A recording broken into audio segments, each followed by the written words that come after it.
Good morning and welcome to my hobby table once again.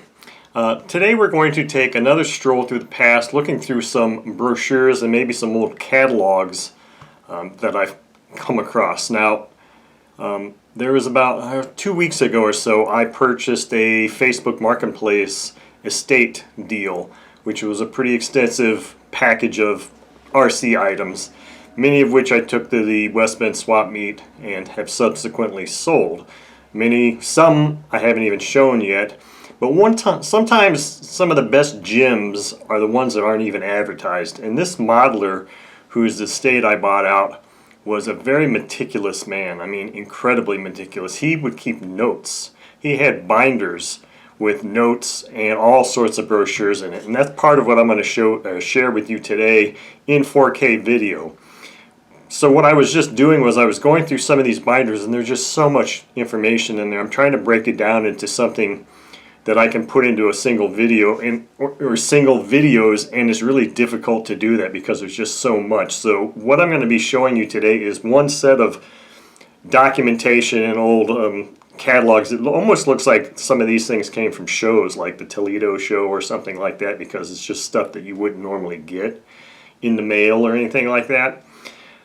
What I'm going to do is I've got a couple of manila folders here. I threw some stuff in here, but I'm going to go through one of those manila folders, and there may be even more stuff in one of these folders than can really fit in a video. So I'm going to go through it pretty quickly, and any things that I flip through very quickly that you want to see more of or have scans made of, I'd be more than happy to do that. Or maybe just make an entire video that's a little bit more slowed down. But I mean, there's just so much stuff here, and it's just so cool, and I'm just so excited about sharing it with you. So let's get to the table, and I'll begin this quick journey through the past with you, and I'll show you some really, really cool items. Okay, so here is the first folder of items, and I'm not sure, I may just take this folder out of the way so that it's not a distraction.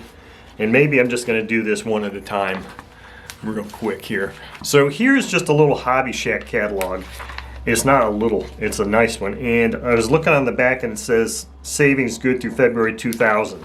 So this dates back to 2000.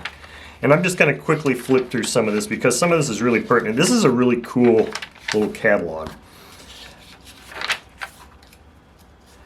One of the ads that I like the most in this catalog is this one here. This Blue Max. I had one of these. In fact, I had one of these things back in 1999-2000 when I lived here in Wisconsin, and I was flying in Appleton. I lived in Appleton, and I was flying at their flying field. This was really a cool little ARF. I can't recall what engine I had on it, but it might have been a small 4-stroke like that. So these are all ARFs. Like I said, I'm going to go through this pretty quickly because this is a big catalog. In fact, let's just kind of, because there's a lot to go through. So anyway, this is a big Hobby Shack catalog. Lots of cool stuff in there. The next one is a Great Plains catalog. And I don't know if this one has a date. 1994 edition. So this is pretty old. So this is cool. We got the Super Aeromaster here, or Super Skybolt, I apologize. Super Skybolt. That's an ARF.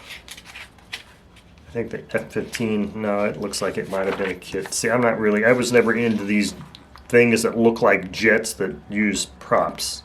I was never really into those. The Ultra Sport, I had several Ultra Sports. I had an Ultra Sport 60, 2 Ultra Sport 40s in the past. I actually had a Trainer 20 way back early 80s or late 80s. I had their the J3 Cub, flew with a Sato 65. This is one of my favorite airplanes of all times. Super Decathlon 40. Challenging plane to fly. That's the first airplane I had a 4-stroke engine in. I had a fun one. Flew a fun one. Oh, that was just fun. I had the Great Plains P-51 Mustang. Built that. 2 of them actually. Just sold that kit. Had several Super Sportsters. I've got two in the closet in the box right now. I've got a Super Sportster 20 and a Super Sportster 60. And just about 7 years ago, I built the Super Sportster 9120 and had a Sato 120S in it. So that is a Great Plains catalog. Now this one is one you probably have never seen before. I had never seen it before. Jack Stafford Models. Premium Exact Quality Radio Scale Radio Control. 1997 catalog. So here we've got some quick build scale kits.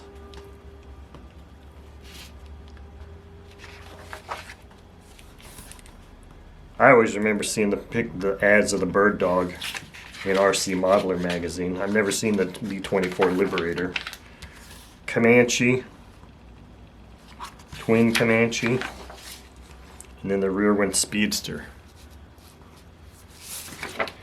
Next is a Balsa USA catalog.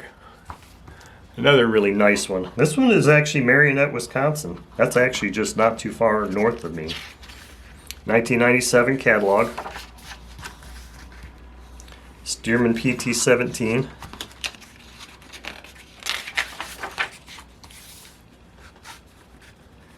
Third scale J3 Cub. Super Cub. Quarter scale Stingrays. Stingrays look an awful lot like a copy of the Ace monoplanes.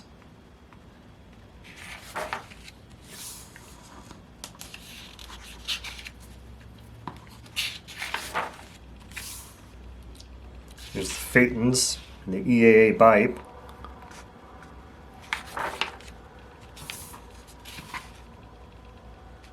It's a Tabria Pro. And that's pretty much it for Balsa USA. We got a nice full color ad on the back here. Okay, next is Carl Goldberg. Volume 12, whatever that means. I'm not sure what that means. The years are probably all around the late 90s, early 2000s, I would say.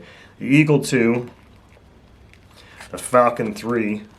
I had one of those. I think I put a Sato, overpowered that with the Sato 65. I've got an anniversary edition Cub in my closet in the box right behind me right now. And the classic Super Chipmunk. The Ultimate 10300. So that Chipmunk and this Ultimate 10300 at the West Bend swap meet, there was a fellow vendor or a guy selling things next to me. He's actually the one that bought my OS FS 120 4-stroke engine, and he was wanting to trade me straight up either an Ultimate Bipe or one of those Chipmunks, and I was like, I really just don't. The Ultimate Bipe is an incredible plane, but I mean, it would have required a 120. So it's like, I think that was probably all the good stuff from Goldberg. Ultra Coat and the paints, Ultra Paint. Goldberg had a pretty good lineup of stuff. We used to use this model mat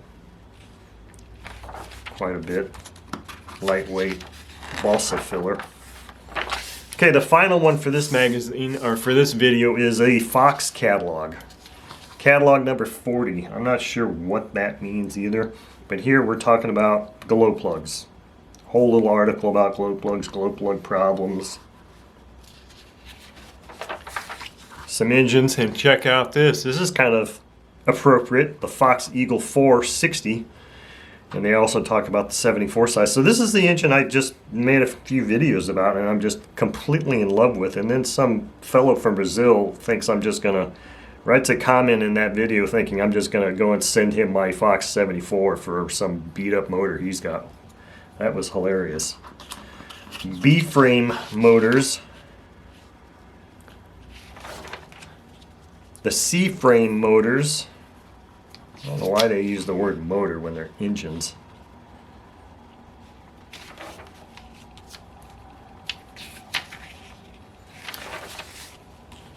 And that's it.